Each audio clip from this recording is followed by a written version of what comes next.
What's up guys? Welcome back po sa YouTube ni Kahipon. Ayan, for today's video guys, ay naglalakad po kami ni Jasro na papunta ngayon sa tabing dagat. At syempre, tingnan po natin ang kaganapan dito sa tabing dagat, yung alon at yung mga basura guys. Tingnan natin kung ano pong naging epekto ni Bagyong Karina guys. Chocolate na po yung dagat guys, tingnan niyo po. So ayun guys, yung mga bangka po nakataas na, tapos ayan yung dagat, oh dumi. Talagang chocolate na siya guys, di bubuhat ng mga short video ko. Ayan, ang dumi. Puro kahoy, puro basura.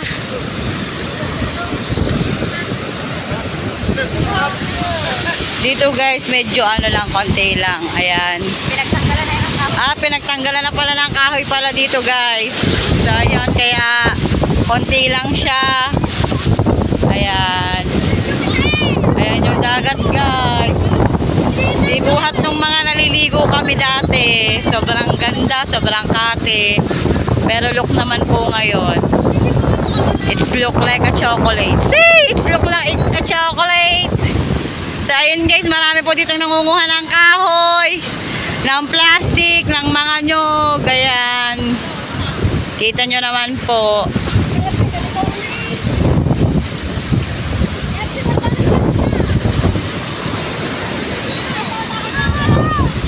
Ayan, yung mga kahoy na yan guys, kapag uminit naman po ay mapapakinabangan yan.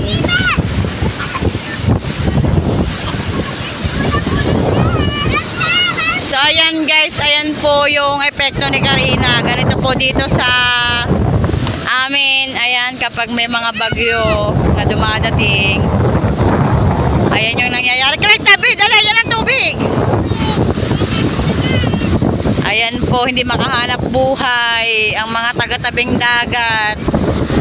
So far, ayan, nangunguha lang po ng, ayan si Kakuto, ng nyog. Ng nyog, ng kahoy. So ayan guys, ayan yung araw-araw na trabaho dito kapag walang laot at kapag may bagyo. Pero malaking bagay din yan guys, kasi pera na rin po yan, yung mga nyog na yan, yung mga plastic. Ayan. So ayan guys, lakad-lakad tayo papunta dito.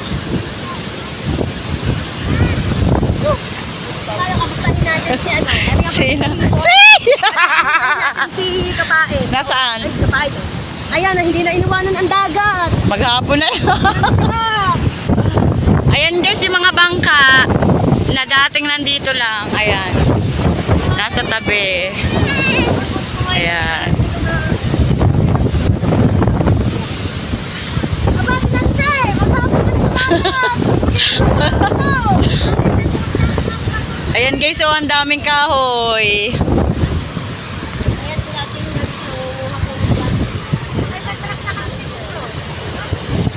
Ayan, ganan po kadumi dito kapag may bagyo. See, di yun na yun naman yan.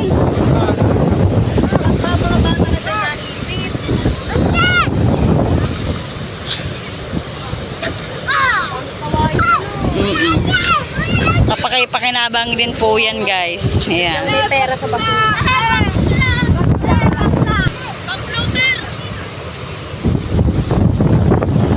Ayan guys, hanggang ilog. Oh, hanggang ilog yung mga kahoy. Wala na po yung mga plastic na kulay green kasi nga po napanguhan na. Clyde, dito ka.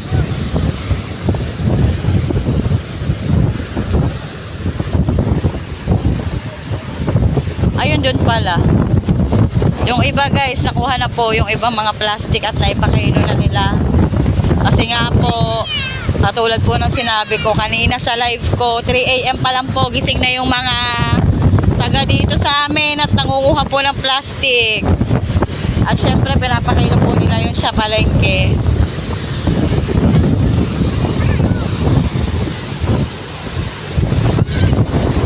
Pero ito yata hindi nabibili, yung mga ganang white at green. Ayan.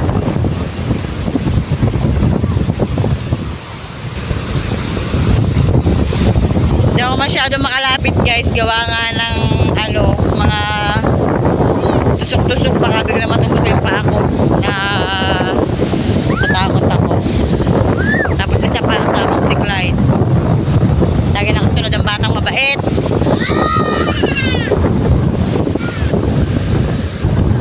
Tapos yung gana naman paghupa pa ng dagat guys, siguro after 2 weeks pa po yan. Kasi may dadating nga po daw ulit na bagong bagyo.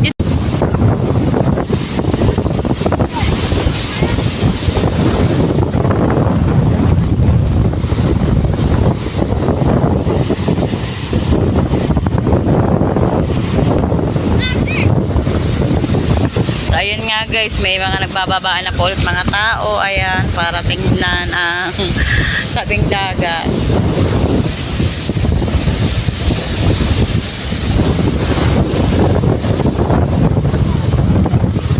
Lakas ng hangin.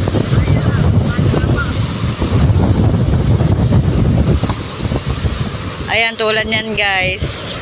Yung pinanguha niya pong kahoy is gagawin niya po daw tangkal or kulungan yata ng manok. Ayan. Marami pong mapapakinabangan dito basta masipag ka lang.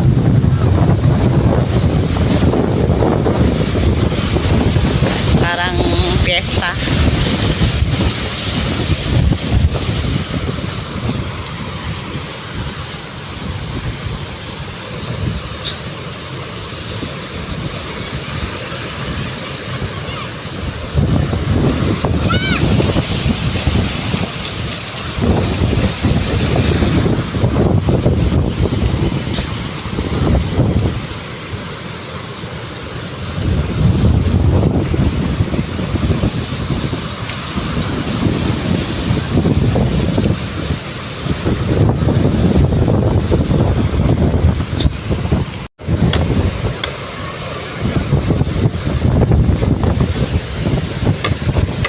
Sasalpo ka ng alon eh. Kakatakot.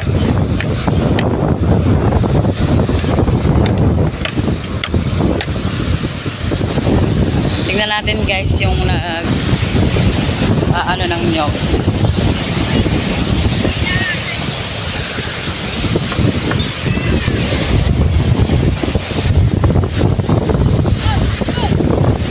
Ayan.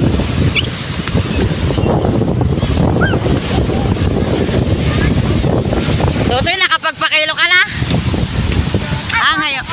Ngayon ka pa lang? Apo, kilala niyo po si Kwato po. Kwato po, kilala niya. Bakit? Kilala niyo po ba? Kilala po ba yan? Bakit? Kapatid po na si Henry na si Alex po na. Apo, Ayan na, ayan na. Kwato po yun na.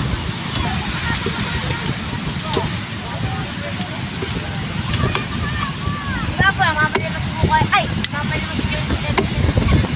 Hindi ko kalala yun. Apo po.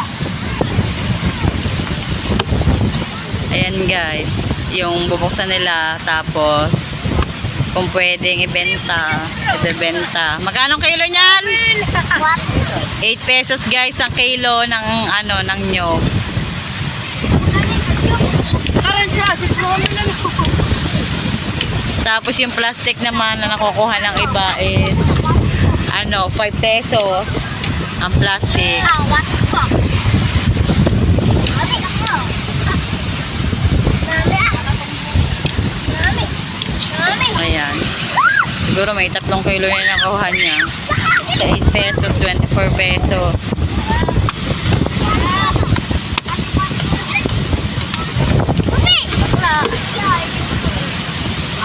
Huli ka dyan. Sino ka dyan? Parang mapuro lang ang kantita. Ayan, ang tubig. Di ba natatakot dyan? Tatakot mga... Alik ka! Gay! Gay! Bakit ka? Gay, panibay!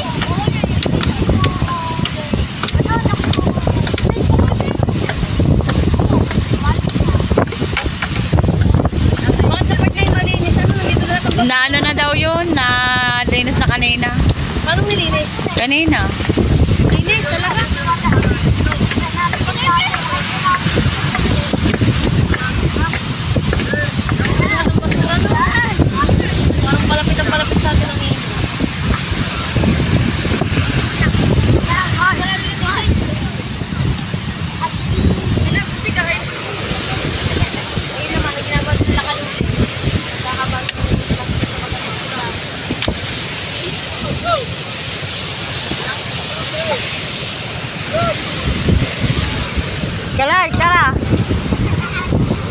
Ayan guys, ang kaganapan dito sa aming barangay Bukana.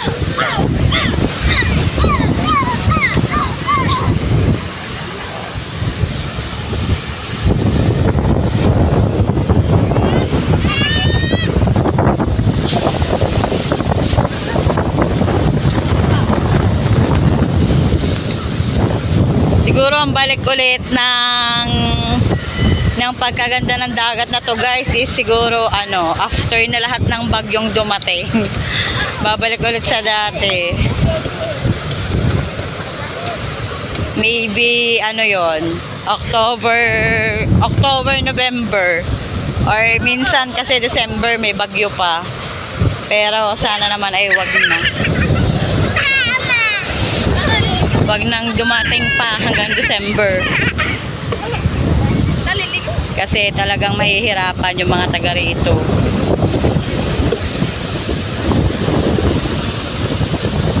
So, ganyan lang guys. Araw-araw. Nakakaraos naman po.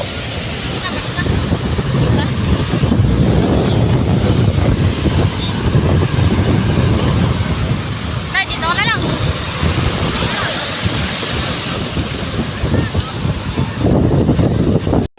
So ayun guys, iniharap ko muna sa akin ng camera, baka nauuta na kayo dito sa tabing dagat. So ayan, inaabot na rin po kami dito ng Ambon or ano ba? Naabutan na po kami ng Ambon. And ang oras po ngayon it's already 4:20 PM ng hapon. So ayun, dito lang sa tabing dagat. Ayan, daming tao. Malakas ang hangin.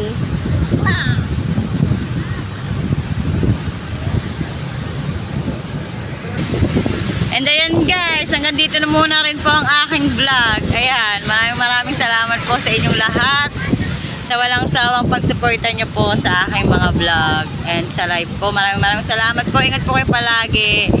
And ako po ay magluluto pa ng panghapunan. So yun guys, kita-kits na lang po ulit tayo sa next vlog po. And maraming salamat po sa inyong lahat. Ingat po kayo palagi. Love you all.